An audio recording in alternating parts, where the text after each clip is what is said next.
ପାଦପଦ୍ମରେ ଅଶେଷ ଭକ୍ତିପୂତ ପ୍ରଣତି। ଅନଲାଇନ ମାଧ୍ୟମରେ ଯୋଗ ଦେଇଥିବା ମୋର ସମସ୍ତ ଶ୍ରଦ୍ଧେୟ ଭାଇ ଭଉଣୀ ମାନଙ୍କୁ ଅନେକ ଶ୍ରଦ୍ଧା ଆଉ ସମ୍ମାନ। ପୁଣ୍ୟରଶ୍ରୀକୁ ଅନେକ ମାଙ୍କର ଆଶୀର୍ବାଦ। ଆଜି ଆମେ ଶ୍ରୀ ଅରବିନ୍ଦଙ୍କର ଚତୁର୍ଦ୍ଦଶପଦୀ କବିତା ସନେଟ୍, ତା ମଧ୍ୟରୁ ଗୋଟିଏ ସନେଟ୍ ଉପରେ ଆଲୋଚନା କରୁଛେ। ଦି କସ୍ମିକ୍ ଡ୍ୟାନ୍ସ, ଜାଗତିକ ନୃତ୍ୟ ବା ବିଶ୍ୱ ନୃତ୍ୟ। ଜାଗତିକ ନୃତ୍ୟ ବା ବିଶ୍ୱ ନୃତ୍ୟ, a dance of Krishna and a dance of Kali। ରହସ୍ୟର ଉଦ୍ଗାତା, ବିଶ୍ୱ ବିସ୍ମୟର ଆବିଷ୍କର୍ତ୍ତା, ଅନ୍ତର୍ଦ୍ରଷ୍ଟା, କାବ୍ୟସ୍ରଷ୍ଟା ଶ୍ରୀ ଅରବିନ୍ଦଙ୍କ କବିତା ଗୁଚ୍ଛର ବୈଚିତ୍ର୍ୟ ବ୍ୟାପକ। କେତେବେଳେ ଏହା ଉଦ୍ଦାମ ଆହ୍ୱାନ, କେତେବେଳେ ଦିବ୍ୟ ରହସ୍ୟର ଉନ୍ମୋଚନ। ଶ୍ରୀ ଅରବିନ୍ଦଙ୍କ କବିତାକୁ ହୃଦୟଙ୍ଗମ କରିବାକୁ ହେଲେ ତାଙ୍କ ଜୀବନ ଦର୍ଶନ ସମ୍ପର୍କରେ ଯତ୍କିଞ୍ଚିତ ଜ୍ଞାନ ଥିବା ଆବଶ୍ୟକ। ତାଙ୍କ କବିତା ସମ୍ପର୍କରେ ଶ୍ରୀମା ଥରେ କହିଥିଲେ, I see Sri Aurobindo's expression in its poetic form. It has a charm and a simplicity and a sweetness and a penetrating charm, which brings you into direct contact much more intimately than all the things of the head। Shri ଅରବିନ୍ଦଙ୍କ ଅଭିବ୍ୟକ୍ତିକୁ ମୁଁ ତାହାର କାବ୍ୟିକ ଆକାର ଭିତରେ ଦେଖୁଛି। ତାହା ଭିତରେ ଏକ ଆକର୍ଷଣୀୟତା ଓ ଏବଂ ସରଳତା ରହିଛି। ଏକ ସରଳତା, ମଧୁରତା ଏବଂ ଗଭୀରକୁ ଭେଦ କରିପାରୁଥିବା ଏକ ଆକର୍ଷଣ ରହିଛି ଏବଂ ଏହା ତୁମ ମସ୍ତିଷ୍କର ଯାବତୀୟ ବସ୍ତୁ ଅପେକ୍ଷା ଅନେକ ଅଧିକ ଅନ୍ତରଙ୍ଗ ଭାବରେ ତୁମକୁ ଏକ ସିଧା ସଂସ୍ପର୍ଶ ଆଣି ଦେଇପାରୁଛି। ବାସ୍ତବରେ ଶ୍ରୀ ଅରବିନ୍ଦଙ୍କ କବିତାକୁ ମନ ବା ମସ୍ତିଷ୍କ ଦ୍ୱାରା ବୁଝି ହୁଏ ନାହିଁ। କେବଳ ଏକ ଆନ୍ତର ଅନୁରକ୍ତି ଓ ଅନ୍ୱେଷ ଦ୍ୱାରା ତାର ଗଭୀରତାକୁ ସ୍ପର୍ଶ କରି ହୁଏ, ତାର ମଧୁରତାକୁ ଉପଲବ୍ଧି କରି ହୁଏ। ସେହି ସାମର୍ଥ୍ୟ ପ୍ରାପ୍ତି ପାଇଁ ସେହି ପରମଙ୍କ ନିକଟରେ ଏକ ଆନ୍ତରିକ ନିବେଦନ, ହେ ନିଗୁଢ଼ ଦ୍ୱାର, ପରମ ପ୍ରଜ୍ଞାର ଖୋଲ, ହେ ମହାବିକ୍ରମ ହୁଅ ପୂର୍ଣ୍ଣ କାମ, ହେ ପରମ ପ୍ରେମ ଝର ଅନିବାର। ପ୍ରଭୁଙ୍କ କବିତାର ଗନ୍ତାଘର ମଧ୍ୟରୁ ଉତ୍ତୋଳିତ କବିତାଟିର ଶୀର୍ଷକ ହେଉଛି କସ୍ମିକ୍ ଡ୍ୟାନ୍ସ, ବିଶ୍ୱ ନୃତ୍ୟ ବା ଜାଗତିକ ନୃତ୍ୟ, ଯାହା ଆଜିର ଆଲୋଚ୍ୟ ପ୍ରସଙ୍ଗ। ପ୍ରଭୁ ଉଲ୍ଲେଖ କରିଛନ୍ତି dance of Krishna, dance of Kali. Krishna ଏବଂ କାଳୀଙ୍କର ଏହି ଜାଗତିକ ନୃତ୍ୟ ରହସ୍ୟକୁ କବି ହୁଏତ ଉନ୍ମୋଚନ କରିବାକୁ ଚାହିଁଛନ୍ତି। ନଟନାଗର ଲୀଳାମୟ ପୁରୁଷ ଭଗବାନ ଶ୍ରୀକୃଷ୍ଣ ଏବଂ ନୃତ୍ୟ ନିପୁଣା ଆଦିମାତାଙ୍କ ଅଂଶ ସମ୍ଭୂତା କାଳୀଙ୍କର ବିଶ୍ୱ ନୃତ୍ୟ ସମ୍ପର୍କରେ କବି ତାଙ୍କର ଅନ୍ତରଙ୍ଗ ଉପଲବ୍ଧିକୁ ଉପସ୍ଥାପନ କରିଛନ୍ତି ଭାଷାର ଭାସ୍କର୍ଯ୍ୟ ଏବଂ ଭାବର ଗାମ୍ଭୀର୍ଯ୍ୟ ମାଧ୍ୟମରେ।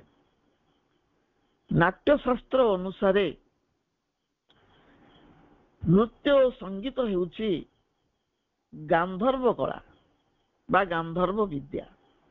ଗନ୍ଧର୍ବ ମାନେ ଉପଦେବତା ସମ୍ପ୍ରଦାୟର, ସେମାନଙ୍କୁ କିନ୍ନର ବୋଲି ମଧ୍ୟ କୁହାଯାଏ। ଅର୍ଦ୍ଧନାରୀ ଓ ଅର୍ଦ୍ଧ ପୁରୁଷର ସମନ୍ୱୟରେ କିନ୍ନରଙ୍କର ସୃଷ୍ଟି। ନାଟ୍ୟଶାସ୍ତ୍ରରେ ଯାହା ଅଛି ଯେ ନୃତ୍ୟ ଆଉ ସଙ୍ଗୀତକୁ ଗାନ୍ଧର୍ବ କଳା, ଗାନ୍ଧର୍ବ ବିଦ୍ୟା ବୋଲି କହନ୍ତି। ଗନ୍ଧର୍ବ ମାନେ ହଉଛନ୍ତି ଏହାର ଅଧିକାରୀ ଏବଂ ସେମାନେ ହଉଛନ୍ତି ଉପଦେବତା ସମ୍ପ୍ରଦାୟର। ସେମାନଙ୍କର ଅନ୍ୟ ଗୋଟେ ନାମ ହଉଛି କିନ୍ନର। ଆଉ କିନ୍ନର ମାନେ ଆମେ ଜାଣିଛୁ ଅର୍ଦ୍ଧନାରୀ ଓ ଅର୍ଦ୍ଧ ପୁରୁଷର ସମନ୍ୱୟ। ଦେବତା ମାନଙ୍କ ମଧ୍ୟରେ ନୃତ୍ୟବିତ୍ ହେଉଛନ୍ତି ଭଗବାନ ଶଙ୍କର ଏବଂ ଭଗବତୀ ଜନନୀ ପ୍ରତୀକାତ୍ମକ ଭାବରେ ଆଦି ଶଙ୍କରୀ କାଳୀ। ଏମାନେ ନୃତ୍ୟବିତ୍ ଭଗବାନ ଶଙ୍କର ଏବଂ ମା କାଳୀ। ନଟରାଜ ଶିବ ଯେତେବେଳେ ଡମ୍ବରୁର ଗୁରୁଗମ୍ଭୀର ଧ୍ୱନି ସହିତ ତାଳ ଦେଇ ନୃତ୍ୟ କରନ୍ତି, ତାଣ୍ଡବ ରଚନ୍ତି। ଶିବଙ୍କର ନୃତ୍ୟକୁ ତାଣ୍ଡବ ବୋଲି କୁହାଯାଏ, ଆମେ ଜାଣିଛେ।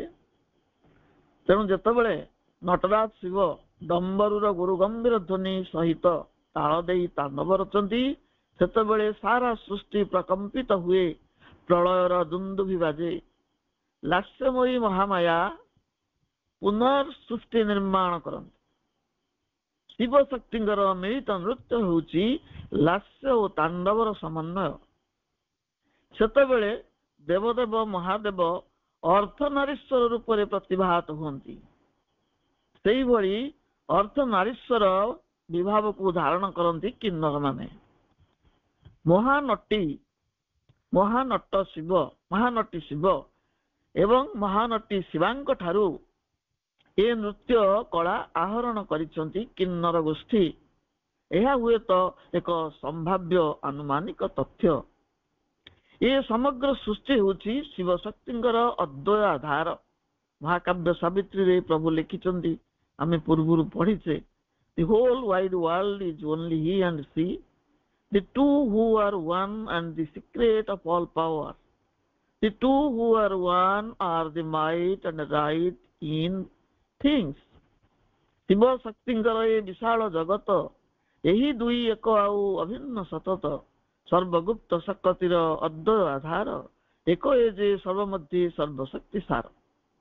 ତନ୍ତ୍ର କହେ ଶିବ ଶକ୍ତ୍ୟାତ୍ମକ ଜଗତ, ଏକ ସେ ଯୁଗଳ ସତା ସକଳ ଉର୍ଚ୍ଚାର, ଏକ ସେ ଯୁଗଳ ଶକ୍ତି ରୁଚିତ ଅଖିଳ ବିଶ୍ୱର। ଚିତ୍ ଶକ୍ତି ହିଁ ବିଶ୍ୱ ଶକ୍ତି। ଚିଦ୍ ବ୍ରହ୍ମଙ୍କର ସେ ସ୍ୱରୂପ ଓ ଶକ୍ତି। ସେ ପ୍ରକଟ ଅବସ୍ଥାରେ ହେଉଛନ୍ତି ମହାଶକ୍ତି ପ୍ରକୃତି ରୂପିଣୀ, ଅପ୍ରକଟ ରୂପେ ସେ ପରମ ପୁରୁଷ। ଯିଏ ପ୍ରକୃତି ସେ ହିଁ ପୁରୁଷ। ସେଥିପାଇଁ ଅର୍ଦ୍ଧନାରୀଶ୍ୱରର କଳ୍ପନା କରାଯାଇଛି। ପ୍ରକଟ ରୂପରେ ସେ ହେଉଛନ୍ତି ମହାଶକ୍ତି ପ୍ରକୃତି, ଅପ୍ରକଟ ରୂପେ ସେ ପରମ ପୁରୁଷ। ସେଇ ପରମ ପ୍ରକୃତି କାଳୀ ରୂପରେ ବିଶ୍ୱ ରଙ୍ଗଭୂମିରେ ନୃତ୍ୟରତା। କାରଣ ସେ ନବସୃଷ୍ଟି ବିଧାୟିକା। ପ୍ରଳୟ ପରେ ସେ ହିଁ ସୃଷ୍ଟି ଆରମ୍ଭ କରନ୍ତି। ସେଇ ପରମ ପ୍ରକୃତି କାଳୀ ରୂପରେ ବିଶ୍ୱ ରଙ୍ଗଭୂମିରେ ନୃତ୍ୟରତା। ସେଥିପାଇଁ କବି ଡ୍ୟାନ୍ସ ଅଫ୍ କାଳୀ ବୋଲି କବିତାରେ ଉଲ୍ଲେଖ କରିଛନ୍ତି।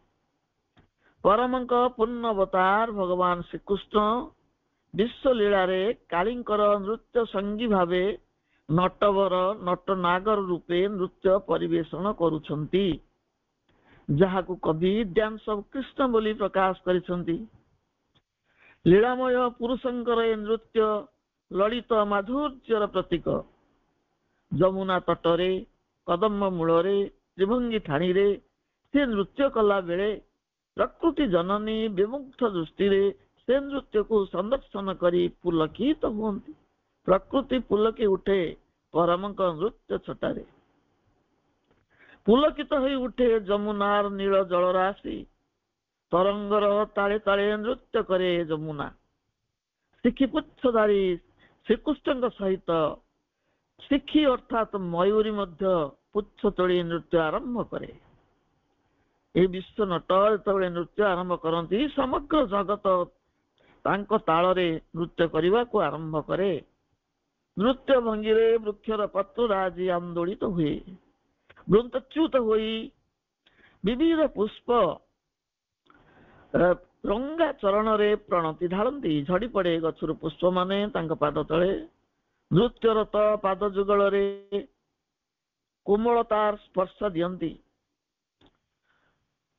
ସମଗ୍ର ଜୀବ ଜଗତ, ଜଡ଼ ଜଗତ ସେ ନୃତ୍ୟରେ ପୁଲକିତ ହୋଇ ଛନ୍ଦ ତୋଳନ୍ତି। କାଳିୟ ନାଗ ଅଧ୍ୟୁଷିତ କାଳକୂଟ ବିଷ ଜର୍ଜରିତ କାଳିନ୍ଦୀ ହ୍ରଦରେ ପ୍ରଭୁ ପ୍ରବେଶ କରି କାଳିୟର ଉତ୍ପଳ ମସ୍ତକ ଉପରେ ନୃତ୍ୟ କରନ୍ତି କଳା କାହ୍ନୁ। କାଳିୟର ବିଷଜ୍ୱାଳାରୁ ମୁକ୍ତ କରନ୍ତି କାଳିନ୍ଦୀ ହ୍ରଦ ସହିତ ସମଗ୍ର ବୃନ୍ଦାବନ ଓ ଗୋପନଗରକୁ। କୃଷ୍ଣ ଏବଂ କାଳୀଙ୍କର ଅର୍ଥାତ୍ ଶ୍ୟାମ ଓ ଶ୍ୟାମାଙ୍କର ନୃତ୍ୟକୁ ଆଧାର କରି ଉପସ୍ଥାପିତ ହୋଇଛି ବିଶ୍ୱ ନୃତ୍ୟ ଶୀର୍ଷକ କବିତାଟି। कवितार प्रथम पद आमे अध्ययन करिवा। कवि प्रथम पदरे उल्लेख करछन्ति, The measures are there of the cosmic dance. Always we hear the tread of Kali's feet, measuring in rhythms of pain and grief and trance, life's game of hazard, terrible and sweet. Two measures are there of the cosmic dance. Always we hear the tread of Kali's feet, measuring in rhythms of pain and grief and chance, life's game of hazard, terrible and sweet. विश्व रंगभूमि नाट्यशालारे हुए जागतिक नृत्य, दुईटी ताଳର ମାନଦଣ୍ଡେ ତାହା ହେଉଥାଏ ନିରୂପିତ। କର୍ଣ୍ଣଦ୍ୱୟ ଆମ ଶୁଣଇ ସର୍ବଦା କାଳୀଙ୍କର ପଦଧ୍ୱନି, ଦୁଃଖ ଶୋକ ଆଉ ଅଦୃଷ୍ଟ ଇଙ୍ଗିତ ତୋଳୁଥାଏ ପ୍ରତିଧ୍ୱନି। ମାପୁଥାଏ ମନ ଦୁଃଖ ଶୋକ ମାନ, ଶୁଣି ଅଦୃଷ୍ଟର ତାନ। ଜୀବନର ଏଇ କ୍ରୀଡ଼ା ଭୂମିଟିରେ ଦୁଇଟିର ସମ୍ମେଳନ। ଜୀବନ ମଧୁର ପୁଣି ଭୟଙ୍କର, ଜୀବନର ମୂଲ୍ୟବୋଧ। ପଦେ ପଦେ ବାଧା ନାନା ଅସୁବିଧା କରୁଥାଏ ପଥରୁଦ୍ଧ। ବିଶ୍ୱ ରଙ୍ଗଭୂମି ନାଟ୍ୟଶାଳାରେ ହୁଏ ଜାଗତିକ ନୃତ୍ୟ, ଦୁଇଟି ତାଳର ମାନଦଣ୍ଡେ ତାହା ହେଉଥାଏ ନିରୂପିତ। କର୍ଣ୍ଣଦ୍ୱୟ ଆମ ଶୁଣଇ ସର୍ବଦା କାଳୀଙ୍କର ପଦଧ୍ୱନି, ଦୁଃଖ ଶୋକ ଆଉ ଅଦୃଷ୍ଟ ଇଙ୍ଗିତ ତୋଳୁଥାଏ ପ୍ରତିଧ୍ୱନି।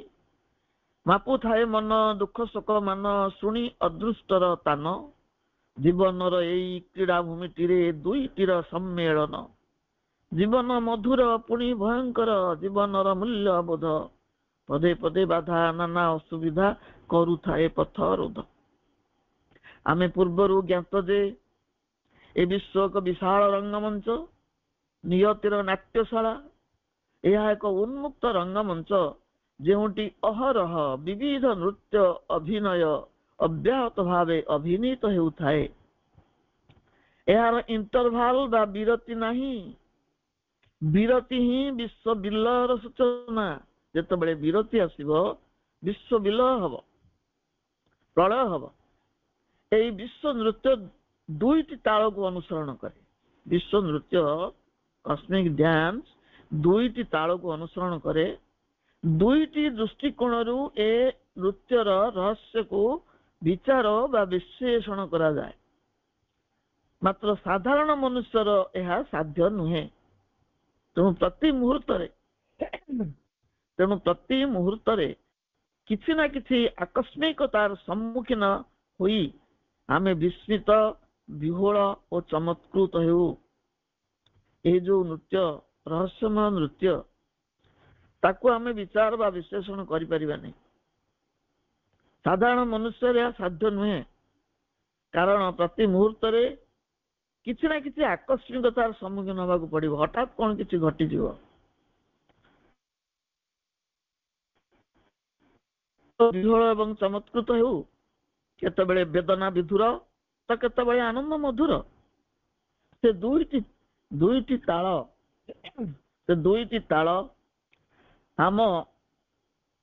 ତାଳ ଆମ ମଧ୍ୟରେ ଦ୍ୱୈତ ଭାବ ସଞ୍ଚାର କରେ, ଦୁଇଟି ଭାବ ସଞ୍ଚାର କରେ।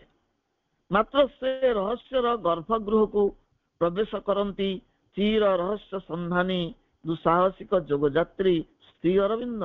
ଆମେ ସେ ରହସ୍ୟ ଭେଦ କରିପାରିବା ନାହିଁ। କବି କହୁଛନ୍ତି, ଆମ କର୍ଣ୍ଣରେ କାଳୀଙ୍କର ପଦଧ୍ୱନି ଅହରହ ଅନୁରଣିତ ହୁଏ। ବିଶ୍ୱ ବିଧାତ୍ରୀ ଜଗଧାତ୍ରୀ ମା ହିଁ ବିଶ୍ୱ ଲୀଳା ବା ବିଶ୍ୱ ନୃତ୍ୟରେ ମୁଖ୍ୟ ଭୂମିକା ଗ୍ରହଣ କରିଛନ୍ତି। ଏଥିପାଇଁ ପରମ ପୁରୁଷଙ୍କର ପୂର୍ଣ୍ଣ ସ୍ୱୀକୃତି ରହିଛି। କବିଙ୍କର ହିଡେନ୍ ପ୍ଲାନ୍ କବିତାରେ ମଧ୍ୟ ଏହି ସତ୍ୟ ପ୍ରକାଶ ପାଇଛି। ଆଦିଶକ୍ତିଙ୍କର ଆଶିଷ ପ୍ରାପ୍ତ ଶକ୍ତିର ଚିରନ୍ତନ ଉପାସକ ଶ୍ରୀ ଅରବିନ୍ଦ ବିଶ୍ୱଲୀଳାର ପ୍ରତ୍ୟେକଟି କ୍ରିୟା ପ୍ରତିକ୍ରିୟା ପଶ୍ଚାତରେ ଶକ୍ତିଙ୍କର ପ୍ରତିଛାୟାକୁ ସନ୍ଦର୍ଶନ କରିଛନ୍ତି। ତାହା ହିଁ ତାଙ୍କର ଅଧିକାଂଶ କାବ୍ୟ କବିତାରେ ପ୍ରତିଫଳିତ ହୋଇଛି। ଜୀବନର ଯାତ୍ରା ପଥରେ ଅନେକ ବକ୍ରତା, ଜୀବନ ସମ୍ପର୍କରେ ଶ୍ରୀ ଅରବିନ୍ଦ କହନ୍ତି our life is a paradox. ଜୀବନ ଏକ ବିରୋଧାଭାସ, ପରସ୍ପର ବିରୋଧୀ ତତ୍ତ୍ୱ ଗୁଡ଼ିକର ସମାବେଶ, ଦୁଃଖ ସୁଖ ଆନନ୍ଦ ନିରାନନ୍ଦର ସମନ୍ୱୟ। ଜୀବନ ନାଟକରେ ତାହା ଦୁଇଟି ଦୃଶ୍ୟ ରୂପରେ ପ୍ରଦର୍ଶିତ ହୁଏ, ଗୋଟିଏ ମିଳନାନ୍ତକ, ଅନ୍ୟଟି ବିୟୋଗାନ୍ତକ। ସେଥିପାଇଁ କବି ଉଲ୍ଲେଖ କରିଛନ୍ତି ଜୀବନ ମଧୁର ପୁଣି ଭୟଙ୍କର। ଯେତେବେଳେ ମିଳନାତ୍ମକ ହୁଏ ସେତେବେଳେ ଜୀବନଟି ମଧୁର ଜଣା ପଡେ, ଯେତେବେଳେ ବିୟୋଗାନ୍ତକ ହେଇଯାଏ ସେତେବେଳେ ଅତି ଭୟଙ୍କର ପ୍ରତୀତ ହୁଏ। ପ୍ରକୃତିର ତାଣ୍ଡବ ମଧ୍ୟରେ ପ୍ରତିଧ୍ୱନିତ ହୁଏ କାଳୀଙ୍କର ପଦଧ୍ୱନି। ସୃଷ୍ଟିର ବିକାଶ ଏବଂ ଜୀବନର ପରିପୂର୍ଣ୍ଣ ପ୍ରକାଶରେ ପ୍ରତିବନ୍ଧକ ସୃଷ୍ଟି କରୁଥିବା ଅମଙ୍ଗଳକାରୀ ଆସୁରୀ ଶକ୍ତି ବିରୁଦ୍ଧରେ କାଳୀଙ୍କର ଏ ରଣହୁଙ୍କାର। କାଳୀ କାହିଁକି ନୃତ୍ୟ କରନ୍ତି? କାଳୀ ହଉଛନ୍ତି ବିବର୍ତ୍ତନର ସହାୟିକା। ଦିବ୍ୟ ଜନନୀଙ୍କର ସେ ହଉଛନ୍ତି ଯୋଦ୍ଧୃଭାବ। ଯେତେବେଳେ ଅତିମାନବ ଶକ୍ତିର ପ୍ରସାର ପାଇଁ ବା ତାର ପ୍ରତିଷ୍ଠା ପାଇଁ ବାଧା ସୃଷ୍ଟି ହୁଏ ଯୋଉ ସ୍ଥାନରେ, ମା କାଳୀ ସେ ପ୍ରତିବନ୍ଧକକୁ ଚୂର୍ଣ୍ଣ ବିଚୂର୍ଣ୍ଣ କରନ୍ତି। ସେଇଠି ତାଙ୍କର ରଣହୁଙ୍କାର ଶୁଣାଯାଏ। ସେ ପ୍ରଚଣ୍ଡ ଭାବରେ ନୃତ୍ୟ କରନ୍ତି। ସେ ହୁଙ୍କାରର ଝଙ୍କାର ଶୁଭେ ବଜ୍ରର ଗୁରୁ ଗମ୍ଭୀର ଧ୍ୱନିରେ। ପଦପାତରେ ସ୍ଖଳିତ ହୁଅନ୍ତି ଭୂଧର କୁଧର, ଉଦ୍ବେଳିତ ହେଇ ଉଠେ ଉତ୍ଫଣ ସାଗର। ଯେତେବେଳେ ମା ନୃତ୍ୟ କରନ୍ତି, କାଳୀଙ୍କର ସେ ପ୍ରଚଣ୍ଡ ନୃତ୍ୟ, ହୁଙ୍କାର ଦିଅନ୍ତି। ସେ ହୁଙ୍କାରର ଝଙ୍କାର ଶୁଭେ ବଜ୍ରର ଗୁରୁ ଗମ୍ଭୀର ଧ୍ୱନିରେ। ପଦପାତରେ ସ୍ଖଳିତ ହୁଅନ୍ତି ଭୂଧର କୁଧର, ପର୍ବତ ସବୁ ଟଳି ପଡନ୍ତି। ଉଦ୍ବେଳିତ ହୋଇ ଉଠେ ଉତ୍ଫଣ ସାଗର। ଆସନ୍ନ ଭବିଷ୍ୟତର ଆଶଙ୍କାରେ ବିଚଳିତ ହେଉଥାଏ ମନ। କାଳୀଙ୍କର ପଦଧ୍ୱନି ଅଦୃଷ୍ଟର ଇଙ୍ଗିତ ଦିଏ। ସେ ଇଙ୍ଗିତରେ ଥାଏ ପୁରାତନ ସୃଷ୍ଟିର ବିଲୟ ଓ ନୂତନ ସୃଷ୍ଟିର ଅଭ୍ୟୁଦୟ ସନ୍ଦେଶ। କାଳୀଙ୍କର ଯୋଉ ପାଦଧ୍ୱନି ଅସ୍ପଷ୍ଟ ନୁହେଁ, ସ୍ପଷ୍ଟ ଶୁଣାଯାଏ। ଅଦୃଷ୍ଟର ଇଙ୍ଗିତ ସେଥିରେ ଥାଏ ଏବଂ ସେ ଇଙ୍ଗିତ ହଉଛି ପୁରାତନ ସୃଷ୍ଟିର ବିଲୟ ଓ ନୂତନ ସୃଷ୍ଟିର ଅଭ୍ୟୁଦୟ। ଜୀବନର ସୁଖ ଦୁଃଖକୁ ମାପୁଥିବା ମଣିଷ ହୁଏତ ସେ ଚେତାବନୀକୁ ଶୁଣିପାରେ ନାହିଁ।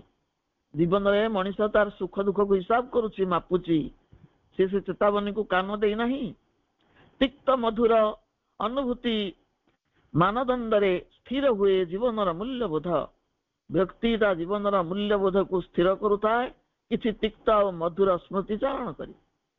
ଜାଗତିକ ଜୀବନର ଯାତ୍ରା ପଥରେ ଅନେକ ବାଧା, ଅନେକ ଅସୁବିଧା, ପ୍ରତିବନ୍ଧକ ସୃଷ୍ଟି ହୁଏ ଏବଂ ଅଗ୍ରଗତି ବାଧାପ୍ରାପ୍ତ ହୁଏ। ସେଇ ବାଧା ବିରୋଧକୁ ଚୂର୍ଣ୍ଣ କରିବା ପାଇଁ ହୁଏତ ବିଶ୍ୱ ରଙ୍ଗମଞ୍ଚରେ ଆବିର୍ଭୂତା ହୁଅନ୍ତି କାଳୀ। ଦୁଃଖ ଶୋକ ଦୁର୍ବିପାକର ଗଡ୍ଡାଳିକା ମଧ୍ୟରେ ମାନବ ଆତ୍ମାକୁ ଊର୍ଦ୍ଧ୍ୱତର ଚେତନା ଦିଗରେ ତ୍ୱରାନ୍ୱିତ ଭାବେ ଅଗ୍ରସର କରାଇ ନେବା ପାଇଁ କାଳୀଙ୍କର ଏ ନୃତ୍ୟ ଉଦ୍ଦିଷ୍ଟ। ଶ୍ରୀ ଅରବିନ୍ଦଙ୍କ ବାଣୀ ଅନୁସାରେ then is our life a tranquil pilgrimage, each year a mile upon the heavenly way, each dawn opens into a larger light। ଜୀବନର ତୀର୍ଥଯାତ୍ରା ପ୍ରତିବର୍ଷ କିଛି ଦୂର ସରଗର ପଥେ, ବିପୁଳ ସେ ଆଲୋକ ରାଜ୍ୟକୁ ଖୋଲି ଦିଏ ଦ୍ୱାରଟିଏ ପ୍ରତିଟି ନବୀନ ପ୍ରଭାତେ। ତେଣୁ ଚେତନାକୁ ଊର୍ଦ୍ଧ୍ୱଗାମୀ କରାଇବା ପାଇଁ, ସମସ୍ତ ଜଡ଼ଟାକୁ ଭାଙ୍ଗି କର୍ମଚଞ୍ଚଳ କରାଇବା ପାଇଁ ମା କାଳୀଙ୍କର ହଉଛି ଏ ଉଦନ୍ନ ନୃତ୍ୟ। ଏହା ହଉଛି ଆମ ପ୍ରଥମ ପଦଟିର ସମ୍ଭାବ୍ୟ ବିଶ୍ଳେଷଣ। ଆମେ ଦ୍ୱିତୀୟ ପଦକୁ ପ୍ରବେଶ କରୁଛେ। The ordeal of the veiled initiate, the hera soul at play with death's embrace, wrestler in the dread gymnasium of fate, and sacrifice a lonely path to grace. The ordeal of the veiled initiate, the hero's soul at play with death's embrace, wrestler in the dread gymnasium of fate. and sacrifice a lonely path to grace. ସାଧକ ଜୀବନେ ଆସେ ସନ୍ଧିକ୍ଷଣ ଅଗ୍ନି ପରୀକ୍ଷାର ବେଳ, ଅବଗୁଣ୍ଠନର ଅନ୍ତରାଳେ ଥାଇ ଦେଖୁଛି ସେ ବିଶ୍ୱ।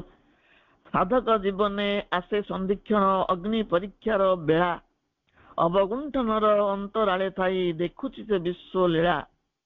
କୃତାନ୍ତର କ୍ରୂର ଆଲିଙ୍ଗନ ମଧ୍ୟରେ ଯୁଦ୍ଧରତ ଯୋଦ୍ଧା ବୀର, ଅନ୍ତରାତ୍ମା ରୂପୀ ମହାଯୁଦ୍ଧ ସେତ କ୍ରୀଡ଼ାରତ ନିରନ୍ତର। ନିୟତି ନିର୍ଦ୍ଦିଷ୍ଟ କ୍ରୀଡ଼ାଙ୍ଗନେ ସଦା ଖେଳୁଛି ଯୁଦ୍ଧର ଖେଳ, ଭୀମ ଭୟଙ୍କର ଶରଣ ଭୂମିରେ ସଂଘର୍ଷ ଅନନ୍ତ କାଳ। ଭାଗବତୀ କୃପା ଲାଭ କରିବାକୁ ଅଛି ଏକମାତ୍ର ପଥ, ଆତ୍ମ ବଳିଦାନ ବିନା ସେ କରୁଣା ହେବ ନାହିଁ କେବେ ପ୍ରାପ୍ତ। ସାଧକ ଜୀବନେ ଆସେ ସନ୍ଧିକ୍ଷଣ ଅଗ୍ନି ପରୀକ୍ଷାର ବେଳା, ଅବଗୁଣ୍ଠନର ଅନ୍ତରାଳେ ଥାଇ ଦେଖୁଛି ସେ ବିଶ୍ୱ ଲୀଳା। କୃତାନ୍ତର କ୍ରୂର ଆଲିଙ୍ଗନ ମଧ୍ୟରେ ଯୁଦ୍ଧରତ ଯୋଦ୍ଧା ବୀର, ଅନ୍ତରାତ୍ମା ରୂପୀ ମହାଯୁଦ୍ଧ ସେତ କ୍ରୀଡ଼ାରତ ନିରନ୍ତର। ନିୟତି ନିର୍ଦ୍ଦିଷ୍ଟ କ୍ରୀଡ଼ାଙ୍ଗନେ ସଦା ଖେଳୁଛି ଯୁଦ୍ଧର ଖେଳ, ଭୀମ ଭୟଙ୍କର ଶରଣ ଭୂମିରେ ସଂଘର୍ଷ ଅନନ୍ତ କାଳ।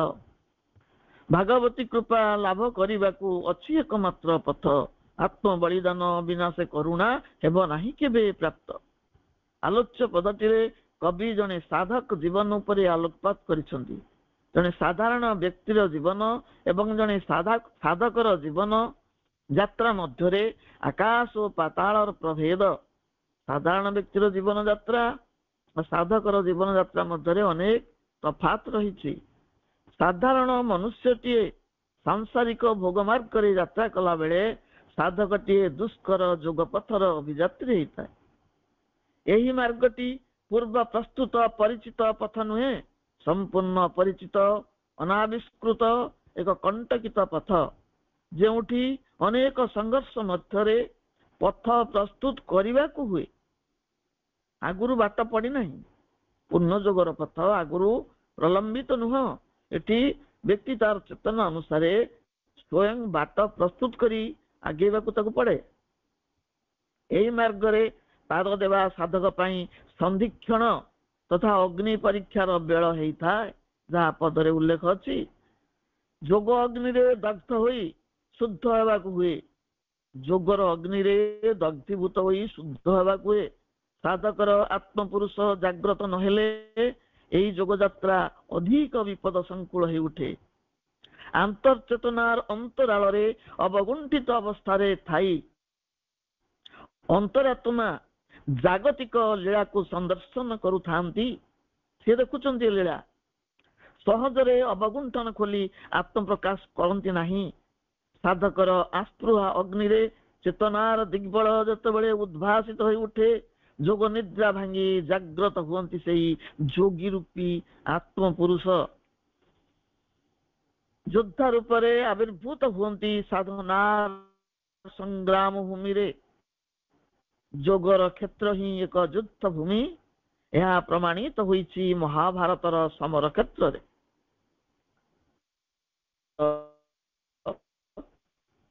ସଂହାର ଲୀଳା ମଧ୍ୟରେ ଯୋଗ ଗୁରୁ ଭଗବାନ ଶ୍ରୀକୃଷ୍ଣ ଶିଷ୍ୟ ଅର୍ଜୁନକୁ ପ୍ରଦାନ କରିଛନ୍ତି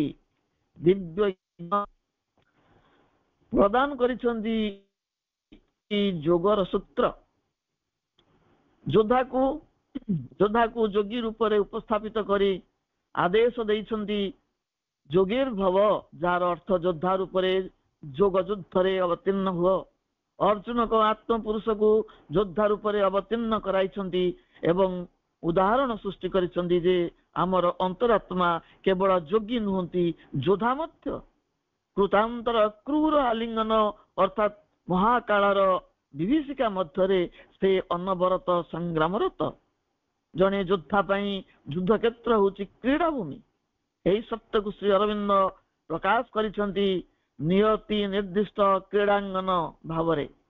ନିୟତି ନିର୍ଦ୍ଦିଷ୍ଟ କ୍ରୀଡ଼ାଙ୍ଗନ ସିଏ ହେଉଛି ଯୁଦ୍ଧକ୍ଷେତ୍ର, ହେଉଛି ଯୋଦ୍ଧା ପାଇଁ କ୍ରୀଡ଼ାଭୂମି। ଏହି କ୍ରୀଡ଼ାଭୂମିରେ ଆମର ଅନ୍ତର୍ଯୋଦ୍ଧା କାଳର କ୍ରୂରତାକୁ ପ୍ରତିହତ କରି କ୍ରୀଡ଼ାରତ ଅର୍ଥାତ ଯୁଦ୍ଧରେ ନିୟୋଜିତ। ଜୀବନର ଭୟଙ୍କର ରଣଭୂମିରେ ଏ ସଂଗ୍ରାମ ଅନନ୍ତ କାଳ ଧରି ଚାଲିଛି। କାରଣ ଗୋଟିଏ ଜୀବନ କାଳର ଅବସାନରେ ଏ ଯୁଦ୍ଧର ଅନ୍ତ ଘଟୁନାହିଁ। ଏହି ଯୁଦ୍ଧରେ ବିଜୟ ଲାଭ କରିବା ପାଇଁ ଭାଗବତୀ ଜନନୀଙ୍କ କରୁଣା ଏକାନ୍ତ ଆବଶ୍ୟକ। ମହାଶକ୍ତିଙ୍କର ସେହି କୃପା ପ୍ରାପ୍ତ କରିବା ଏକମାତ୍ର ଉପାୟ ହେଉଛି ସେଲ୍ଫ ସାକ୍ରିଫାଇସ୍, ଆତ୍ମ ବଳିଦାନ। କାଳୀଙ୍କ ପାଖରେ ବଳି ଦିଆଯାଏ ବୋଲି କୁହାଯାଏ। ଆମେ ଯୋଉ ବଳି ପ୍ରଥା ରଖିଛୁ ସିଏ ନୁହଁ। ମା କାଳୀ ସେ ବଳିଦାନ ଚାହାନ୍ତି ନାହିଁ, କାରଣ ସମସ୍ତେ ତାଙ୍କ ସନ୍ତାନ, ସନ୍ତାନର ରକ୍ତପାନ ସେ କିପରି କରିବେ? ତେଣୁ ସେ ଚାହାନ୍ତି କୋଉ ବଳିଦାନ? ଆମ୍ଭମାନଙ୍କର ଆତ୍ମ ବଳିଦାନ, ଆମ ଭିତରେ ଥିବା ଅଦିବ୍ୟ ପ୍ରବୃତ୍ତି ଗୁଡ଼ିକୁ ତାଙ୍କ ନିକଟରେ ସମର୍ପଣ କରିବା ହେଉଛି ସେହି ବଳିଦାନ। ଦିବ୍ୟ ଜନନୀଙ୍କ ଚରଣରେ ନିଃଶେଷରେ ଆତ୍ମସମର୍ପଣ କରିବା ହିଁ ସେ ଆତ୍ମ ବଳିଦାନର ତାତ୍ପର୍ଯ୍ୟ। ଯୋଗେଶ୍ୱରୀଙ୍କ କୃପା ହିଁ ଯୋଗ କବଚ। ଏହା ହେଉଛି ଦ୍ୱିତୀୟ ପଦର ସମ୍ଭାବ୍ୟ ସାର ତତ୍ତ୍ୱ। ଯୋଗେଶ୍ୱରୀଙ୍କର କୃପା ହିଁ ଯୋଗ କବଚ। ତୃତୀୟ ପଦରେ ପ୍ରଭୁ ଉଲ୍ଲେଖ କରୁଛନ୍ତି, Man's sorrows made a key to the mysteries. Truth's narrow road out of time's wastes of dream. The soul's 7 doors from matter tomb to rise are the common motives of our tragic theme. Man's sorrows made a key to the mysteries. Truth's narrow road out of time's wastes of dream. The soul's 7 doors from matter tomb to rise are the common motives of our tragic theme. ମନୁଷ୍ୟର ଦୁଃଖ ଅଟେ ଚାବିକାଠି, ଖୋଲିବାକୁ ଗୁପ୍ତ ଦ୍ୱାର। ରହିଛି ରହସ୍ୟ ଘନ ଗନ୍ତାଘର, କରିବ ସେ ଆବିଷ୍କାର।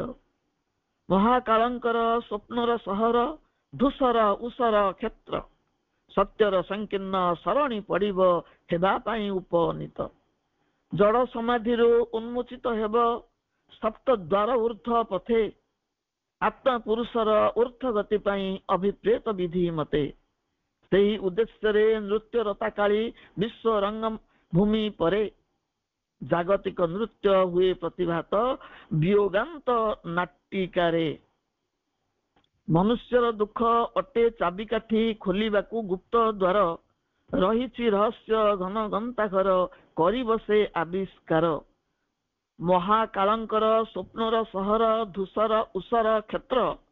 ସତ୍ୟର ସଂକୀର୍ଣ୍ଣ ସରଣୀ ପଡ଼ିବ, ହେବା ପାଇଁ ଉପନୀତ। ଜଡ଼ ସମାଧିରୁ ଉନ୍ମୋଚିତ ହେବ ସପ୍ତ ଦ୍ୱାର ଊର୍ଦ୍ଧ୍ୱ ପଥେ। ଆତ୍ମା ପୁରୁଷର ଊର୍ଦ୍ଧ୍ୱ ଗତି ପାଇଁ ଅଭିପ୍ରେତ ବିଧି ମତେ। ସେହି ଉଦ୍ଦେଶ୍ୟରେ ନୃତ୍ୟରତା କାଳୀ ବିଶ୍ୱ ରଙ୍ଗଭୂମି ପରେ। ଜାଗତିକ ନୃତ୍ୟ ହୁଏ ପ୍ରତିଭାତ ବିୟୋଗାନ୍ତ ନାଟିକାରେ। ମନୁଷ୍ୟ ଅଭ୍ୟନ୍ତରରେ ରହିଛି ଏକ ଅନ୍ତରାଳ ଜଗତ, ଅବଚେତନାର ଅନ୍ଧକାରାଚ୍ଛନ୍ନ ଗହ୍ୱର। ତାହା ହିଁ ମାନବ ଜୀବନର ରହସ୍ୟର ଗନ୍ତାଘର। ବ୍ୟକ୍ତି ଜୀବନର ସମସ୍ତ ଅବ୍ୟକ୍ତ ଗୋପନ ତଥ୍ୟ ସେଇଠାରେ ଅବଗୁଣ୍ଠିତ। ଜୀବନ ଯନ୍ତ୍ରଣାର ଜଡ଼ଭୂମି ହେଉଛି ଅବଚେତନା। ସେହି ରହସ୍ୟ ଘନ ଗନ୍ତାଘରର ଚାବି ହେଉଛି ମନୁଷ୍ୟର ଦୁଃଖ ଭୋଗ ଯନ୍ତ୍ରଣାର କଷାଘାତ, ଯେଉଁ ବେଦନାବୋଧ ସୃଷ୍ଟି କରେ। ସେହି ରହସ୍ୟ ଘନ ଗନ୍ତାଘରର ଚାବି ହେଉଛି ମନୁଷ୍ୟର ଦୁଃଖ ଭୋଗ ଯନ୍ତ୍ରଣାର କଷାଘାତ, ଯେଉଁ ବେଦନାବୋଧ ସୃଷ୍ଟି କରେ। ସେଇ ବେଦନା ହେଉଛି ତାର ଚାବିକାଠି। ତାହା ବ୍ୟକ୍ତିକୁ ଅନ୍ତର୍ମୁଖୀ ହେବାକୁ ବାଧ୍ୟ କରେ। କାହିଁକି ସେ ବେଦନାର ଚାବୁକ ଦରକାର? ନା ସେ ଅନ୍ତର୍ମୁଖୀ ହେବ। ବହିର୍ମୁଖୀ ଜୀବନରୁ ସେ ଅନ୍ତର୍ମୁଖୀ ହେବାକୁ ଚେଷ୍ଟା କରିବ। ସେ ତା ଜୀବନର ଗୁପ୍ତ ପଞ୍ଜିକାକୁ ଉନ୍ମୋଚନ କରିବାକୁ ପ୍ରୟାସ କରିବ। ସେତେବେଳେ ହିଁ ସେ ପ୍ରୟାସ କରେ, ଯେତେବେଳେ ତାକୁ ଅନ୍ତର୍ମୁଖୀ ହେବାକୁ এই ବେଦନା ବାଧ୍ୟ କରେ, ସେତେବେଳେ ସେ ତା ଜୀବନର ଗୁପ୍ତ ପଞ୍ଜିକାକୁ ଉନ୍ମୋଚନ କରିବାକୁ ପ୍ରୟାସ କରେ। ମନୁଷ୍ୟର ନିୟତି ଅର୍ଥାତ୍ ଭାଗ୍ୟ ବିଧାତାଙ୍କର ସ୍ୱପ୍ନର ଅନୁର୍ବର ଭୂମି ହେଉଛି ଅବଚେତନା। ମନୁଷ୍ୟର ଯେ ନିୟତି, ଯେ ଭାଗ୍ୟ ବିଧାତା, से जो स्वप्न देखी तार अनुर्वर भूमि ऊषर भूमि हूँ आम अवचेतना मनुष्य प्रभु दिव्य जीवन जो स्वप्न देखी अवचेतना गर्भरे समाधिस्थ हो गला। अवचेतनार गर्भगृह को प्रवेश करी भविष्यतर सुनेली स्वप्नर संभावना को उद्धार करने पाई चेतना स्तर रे मनुष्य को प्रवेश करिया पड़िबो। सेठाकू चेतना स्तर रे मनुष्य को सेठारे प्रवेश करिया को हेबो। अवचेतनार गर्भगृह को प्रवेश करिया को हेबो। प्रभुंकर आमर भविष्यतर जो सुनेली स्वप्नर संभावना प्रभु हमको देखैछन्ती से संभावना को उद्धार करिया पाई चेतना स्तर रे मनुष्य को से अंधकार कोठरी मध्य को प्रवेश करिया को हेबो। सेई दिगरे ताको अग्रसर करैबा पाई महाप्रकृति काली रूपरे कोरडा माड़ करुछन्ती। से माड़ बिना जड़ता भांगिव नाही। महाकालଙ୍କ स्वप्न सहर सेई ऊषर भूमि को सत्यर एक संकीर्ण पथ रही बाट नाई बोली कथा नहीं। महाकालଙ୍କର जो स्वप्नर सहर से ऊषर भूमि अंधकार छद्म भूमि सेठी सत्यर गोटे क्षीण आलोक उद्भासित संकीर्ण पथ रही सेठारे उपनीत होगा से पथ को अवलंबन करने को हेब। मनुष्य जड़ पिंडरू 7टी द्वार उन्मुक्त हुई ऊर्ध्वमुखी हेब। सेतबेले मनुष्यर जो जड़ पिंड से 7टा द्वार अच्छी से 7टी द्वार उन्मुक्त हुई ऊर्ध्वमुखी हेब। यही 7 द्वार अर्थ होची शरीर मध्यस्थ 7टी चक्र प्रतीकात्मक भाव यहाँ सप्त द्वार बोली कवि उल्लेख करिसेंती। कुंडलिनी जोग द्वारा यही चक्र गुड़िकर उन्मीलन घटे। से कुंडलिनी शक्ति होची मनुष्य मध्यरे थिबा अतिमानस शक्तिर प्रतीक। ए शक्ति ऊर्ध्वमुखी होई सहस्रार केंद्र रे पहुंचले ऊर्ध्वरु अवतरण करुथिबा अतिमानस शक्ति सहित मिलित हुए जहा द्वारा चेतनार रूपांतर साधित हुए। रहस्यमय विद्या मनुष्य भितरे जो 7टी द्वार अच्छी 7टी से होची चक्र एवं से कुंडलिनी शक्ति होची मनुष्य मध्य थिबा अतिमानस शक्तिर प्रतीक। यही चक्र गुड़िक उन्मोचित हब एवं ये शक्ति ऊर्ध्वमुखी होई सहस्रार केंद्र रे पहुंचीबो। सेतबेले ऊर्ध्वरु अवतरण करुथिबा अतिमान शक्ति सहित से मिलित होई पारिबो जहा द्वारा चेतनार रूपांतर साधित हब। यही चक्र वा द्वार गुड़िक निम्न भागरे मूलाधार रु आरंभ होईछि। मूलाधार स्वादिष्ठान मणिपुर अनाहत विशुद्धि आज्ञा चक्र एवं मस्तकर ऊर्ध्वरे सर्वोच्च चक्रटी होउछि सहस्रार। निम्नस्थ यही 6टी द्वार अवरुद्ध अछि अर्थात चक्र गुड़िक गुप्त अवस्था अछंती। जागृतिर प्रतीक जोग माध्यम यही चक्र गुड़िकर सुसुप्ति भांगिब अर्थात से द्वार गुड़िक उन्मोचित हेबे। यही द्वार गुड़िक आत्मपुरुषर यही द्वार गुड़िक आत्मपुरुषर ऊर्ध्व गतिर प्रवेश पथ। सहस्रार रे अवस्थान करुथिबा जीवात्मा सहित अंतरात्मा बा चैत्य सत्तांकर मिलन घटिब एवं समाधि मग्न जड़ शरीर जड़ता भांगिब। मन प्राण शरीर रे आत्मपुरुषर परिपूर्ण अभिव्यक्ति घटिब। जड़ जगत शरीर स्थाणुत्व भांगी समाधिस्थ सुसुप्तिमग्न अंतर पुरुष को जागृत करने पाई माँ कालींकर ए विश्व नृत्य कॉस्मिक डांस चेतनार जागृति रे माँ कालींकर जागतिक नृत्यर ये होची परिप्रकाश। सेतबेले जाई माँ कालींकर नृत्यर जवनिका पात हेब। आमे कविता अंतिम पदटी पढ़िबा समय आखे आसलानी। But when shall Krishna dance through nature's mood, his mask of sweetness, laughter, rapture, love. विश्व प्रकृतिर रंगमंच परे केबे हेब कृष्ण आविर्भूत केबे हेबे कृष्ण आविर्भूत। विश्व प्रकृतिर रंगमंच परे केबे हेबे कृष्ण आविर्भूत। लीलामयंकर ललित माधुर्य नृत्य छंदे हेब प्रकटित प्रश्नवाची। कवितार शेष पदटी कविंकर एक विराट प्रश्नवाची। विश्व रंगमंच ଅଭିନୀତ ଏଇ ମହାନାଟକର ମହାନାୟକ କେବେ ଆବିର୍ଭୂତ ହେବେ? ଅନନ୍ତ କାଳରୁ ପ୍ରତୀକ୍ଷା କରିଥିବା ଏ ପ୍ରକୃତି ମାତାଙ୍କର ଅଭିପ୍ସା କେବେ ପୂର୍ଣ୍ଣ ହେବ? ଅଧିମାନସର ଅଧୀଶ୍ୱର ଚିଦାନନ୍ଦର ଅବତାର ପ୍ରେମମୟ ପରମ ପୁରୁଷଙ୍କର ଛନ୍ଦାଚରଣର ନୂପୁର ନିକ୍ପଣ କେବେ ପ୍ରକୃତି କୁଞ୍ଜରେ ଅନୁରଣିତ ହେବ? ଅନନ୍ତ କାଳରୁ ପ୍ରତୀକ୍ଷା କରିଛି ପ୍ରକୃତି ମାତା, ଅଭିପ୍ସା କରିଛି। ଅଧିମାନସର ଯେ ଅଧୀଶ୍ୱର, ଚିଦାନନ୍ଦର ଯେ ଅବତାର, ପ୍ରେମମୟ ପରମ ପୁରୁଷ, ତାଙ୍କର ଛନ୍ଦାଚରଣର ନୂପୁର ନିକ୍କଣ କେବେ ପ୍ରକୃତି କୁଞ୍ଜରେ ଅନୁରଣିତ ହେବ? ବିଶ୍ୱ ବୃନ୍ଦାବନ କଦମ୍ବ କୁଞ୍ଜରେ ଗୁଞ୍ଜରି ଉଠିବ ତାଙ୍କର ଅନାହତ ବଂଶୀ। ବିଶ୍ୱ ବୃନ୍ଦାବନ କଦମ୍ବ କୁଞ୍ଜରେ ଗୁଞ୍ଜରି ଉଠିବ ଅନାହତ ବଂଶୀ। ଛଦ୍ମ ଆବରଣ ଅନ୍ତରାଳେ ଗୁପ୍ତ ରହିଛି ଯେଉଁ ମାଧୁର୍ଯ୍ୟ, ତାଙ୍କ ହାସ ରାସ ପ୍ରେମ ପରିପୂର୍ଣ୍ଣ ଆନନ୍ଦର ଐଶ୍ୱର୍ଯ୍ୟ। ସକଳ ମାଧୁର୍ଯ୍ୟ ମୂର୍ତ୍ତିମାନ ରୂପ କେଉଁ ଛଦ୍ମ ଆବରଣ ତଳେ ନିଜକୁ ଅବଗୁଣ୍ଠିତ କରି ରଖିଛନ୍ତି। ସେହି ମଧୁମୟ ପୁରୁଷଙ୍କ ମାଧୁର୍ଯ୍ୟ ବର୍ଣ୍ଣନାରେ ମୁଖରିତ ହୁଏ ଭକ୍ତ କଣ୍ଠ। ଅଧରଂ ମଧୁରಂ ବଚନଂ ମଧୁରಂ ନୟନ ମଧୁରಂ ହସିତଂ ମଧୁରಂ ହୃଦୟ ମଧୁରಂ ଗମନ ମଧୁରಂ ମଧୁରାଧିପତେ ଅଖିଳଂ ମଧୁରಂ ବଚନଂ ମଧୁରಂ ଚରିतं ମଧୁରಂ ବସनं ମଧୁରಂ ବଳିतं ମଧୁରಂ ଗଳିतं ମଧୁରಂ ଭ୍ରମିतं ମଧୁରಂ ମଧୁରାଧିପତେ ଅଖିଳଂ ମଧୁରಂ।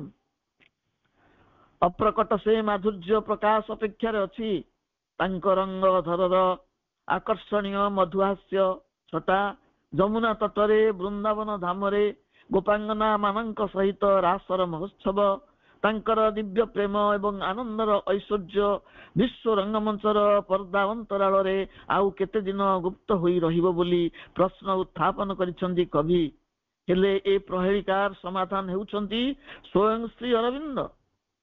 ସକଳ ମାଧୁର୍ଯ୍ୟ ଐଶ୍ୱର୍ଯ୍ୟ ପ୍ରେମ ଓ ଆନନ୍ଦର ବିଗ୍ରହକୁ ନିଜ ଶରୀରରେ ଧାରଣ କରି ସେହି ଦିବ୍ୟ ଚେତନାକୁ ବିଶ୍ୱ ପ୍ରକୃତିରେ ପ୍ରତିଷ୍ଠା କରି ସାରିଛନ୍ତି। ଅର୍ଥାତ୍ ଅଧିମାନସ ଚେତନା ପ୍ରତିଷ୍ଠିତ ହୋଇଛି ବିଶ୍ୱ ପ୍ରକୃତିରେ ସ୍ଥାୟୀ ଭାବରେ ସିଦ୍ଧି ଦିବସରେ।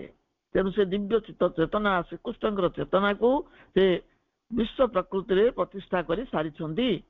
ତଥାପି କୌତୁକ ପ୍ରିୟ ଲୀଳା ପୁରୁଷ ଲୁଚୁକାଳି ଖେଳ ଖେଳୁଛନ୍ତି ବିଶ୍ୱର ପ୍ରତି ଛତ୍ରେ ଛତ୍ରେ। ସେ ସୌନ୍ଦର୍ଯ୍ୟ ମାଧୁର୍ଯ୍ୟର ଐଶ୍ୱର୍ଯ୍ୟ ପ୍ରତିଭାତ ହେଉଛି ଆମେ ଦେଖିପାରୁନୁ। ମାତ୍ର ଅଳିକ ଆନନ୍ଦରେ ଲିପ୍ତ ମନୁଷ୍ୟ ସେ ଗୁପ୍ତ ଐଶ୍ୱର୍ଯ୍ୟର ସନ୍ଧାନ ପାଇଁ ପ୍ରୟାସ କରିନାହିଁ। କାଳୀଙ୍କର ଉନ୍ମତ୍ତ ନୃତ୍ୟ ସହିତ ଶ୍ରୀକୃଷ୍ଣଙ୍କର ଲଳିତ ନୃତ୍ୟର ସମନ୍ୱୟ ଘଟିଛି। ଏହି ରହସ୍ୟମୟ ପ୍ରସଙ୍ଗକୁ ଆମ ସମ୍ମୁଖରେ ଉପସ୍ଥାପନ କରିଛନ୍ତି ପରମ ପ୍ରଭୁ। ପ୍ରଭୁ କହୁଛନ୍ତି, I have seen the beauty of immortal eyes and heard the passion of the lover's flute. ଅମୃତ ଲୋଚନ ଶାଶ୍ୱତ ସୌନ୍ଦର୍ଯ୍ୟ କରିଛି ମୁଁ ସନ୍ଦର୍ଶନ। ଅମୃତ ଲୋଚନ ଶାଶ୍ୱତ ସୌନ୍ଦର୍ଯ୍ୟ କରିଛି ମୁଁ ସନ୍ଦର୍ଶନ। ପ୍ରେମାସ୍ପଦଙ୍କର ବଂଶୀର ନିନାଦ କରିଛି ବି ମୁଁ ଶ୍ରବଣ। କରିଛି ଶ୍ରବଣ ପ୍ରେମାସ୍ପଦଙ୍କର ବଂଶୀର ସେ ନିସ୍ୱନ। ସମସ୍ତଙ୍କୁ ଧନ୍ୟବାଦ। ଧନ୍ୟବାଦ।